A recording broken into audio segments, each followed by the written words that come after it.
A gente viajou e a gente, quando viaja, parece que a cabeça fica voltada só para a viagem, fica curtindo muito a viagem e se esquece de fazer o vídeo e tal, né? Mas graças a Deus a viagem foi ótima, foi muito boa e a gente chegou. E agora vou falar um pouco sobre esse problema que está acontecendo no mundo todo, né? O coronavírus veio como uma guerra, né? Paralisou todo mundo está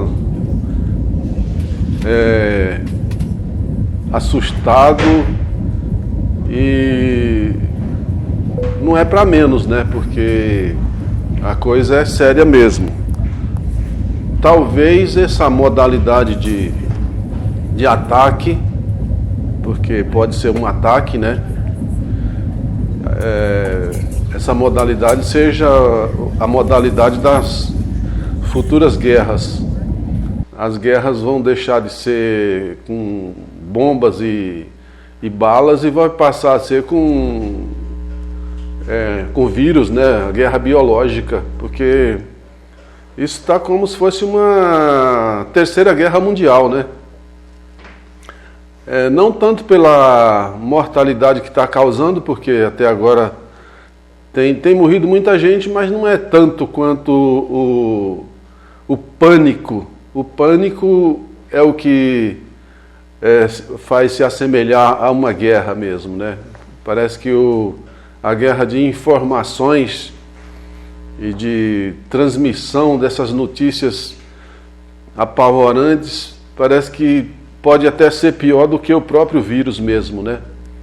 Então, isso me faz lembrar do sobrevivencialismo, uma tendência surgida aí por volta dos anos 70 nos Estados Unidos, onde algumas pessoas começaram a pensar sobre como sobreviver em tempos de crise, de catástrofe, de convulsão social, porque é certo que o mundo não é um ambiente tão seguro assim como parece, né?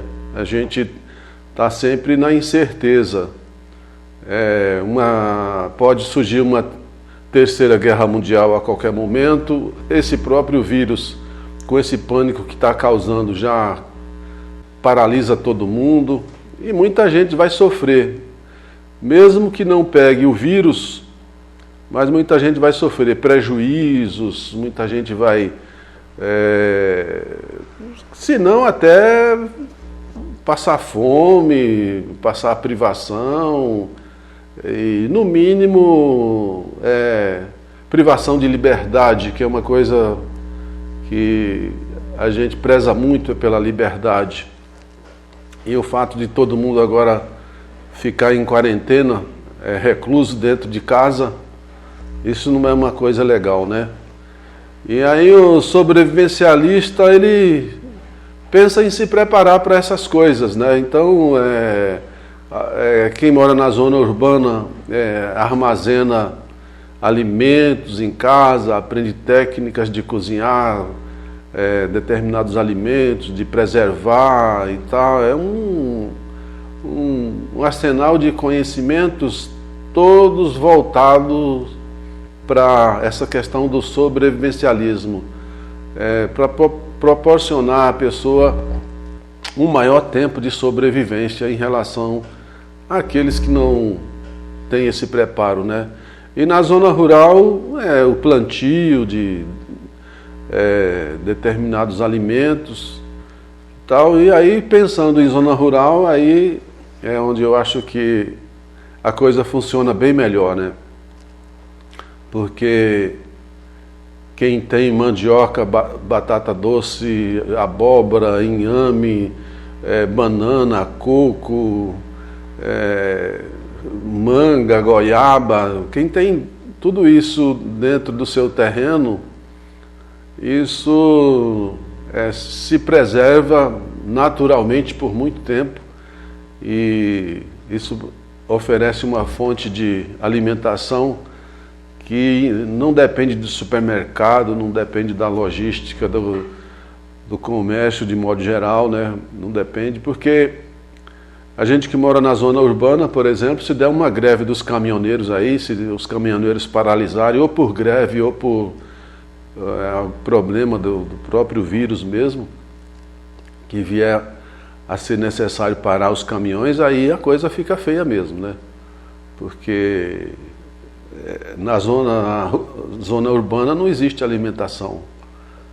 Tudo que o pessoal da zona urbana come vem da zona rural, né? Então quem mora na zona rural, nesse sentido, tá em muito mais vantagem, está muito mais bem posicionado e pode ficar bem mais tranquilo, porque além de já ter um conhecimento mais natural, um conhecimento das coisas da natureza e das formas de se alimentar sem depender da indústria de alimentos, né? Então não precisa muito da Nestlé, não precisa muito dessas empresas para se alimentar. Então quem mora na zona rural tem uma situação mais favorável do que quem mora na zona urbana. Primeiro que a zona rural é mais higiênica, é mais limpa, né? A contaminação por alguma espécie de vírus na zona rural ela é bem mais difícil, porque não tem aglomeração, o ar é mais puro, não tem poluição e não tem tantos dejetos, lixos, lixões como tem nas cidades, né? Nas cidades o risco acaba sendo maior. Em relação à alimentação também, na zona rural existe mais opções, né?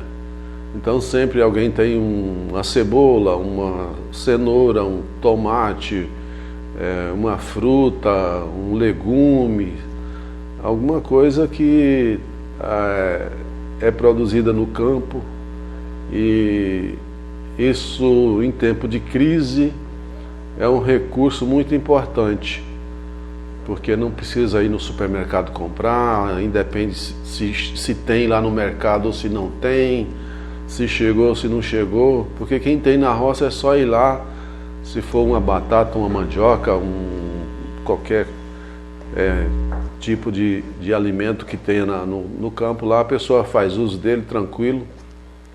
Então nesse sentido, quem mora na zona rural está em muito mais vantagem, está mais tranquilo do que quem mora na zona urbana.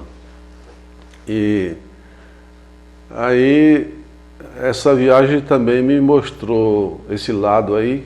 Quando eu voltei, comecei a refletir sobre isso, porque eu ando na zona urbana e ando na zona rural, e como eu sou adepto da natureza,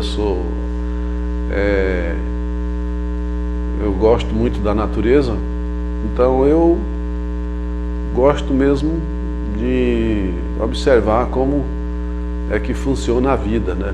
E a vida no campo ela é mais natural e por isso ela é mais autônoma. Ela não depende de tanta coisa como depende a gente que mora na cidade. Na cidade é mais complicado. Outra coisa que eu queria falar é que não adianta a gente ficar com muito pânico. Quem ouve demais as notícias, toda hora está sintonizando as redes sociais, a TV, seja lá o que for, para estar se atualizando das notícias, acaba entrando num pânico, porque ela se esquece de viver o momento do dia e de respirar melhor, e ela fica se empanturrando de tudo quanto é notícia que está acontecendo no mundo todo em relação a esse vírus, e ela acaba acumulando tudo isso na sua mente durante o dia inteiro.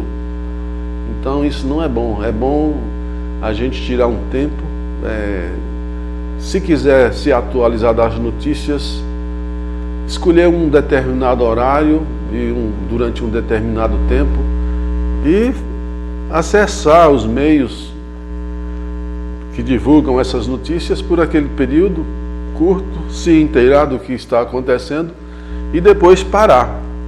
Não ligar mais, desligar tudo e cuidar de respirar, de fazer os afazeres de casa, de ler um livro, ouvir uma música, para a cabeça não ficar toda hora sendo empanturrada com esse tipo de notícia toda hora, porque isso não faz bem para a saúde, não faz bem para a mente, não faz bem para nada.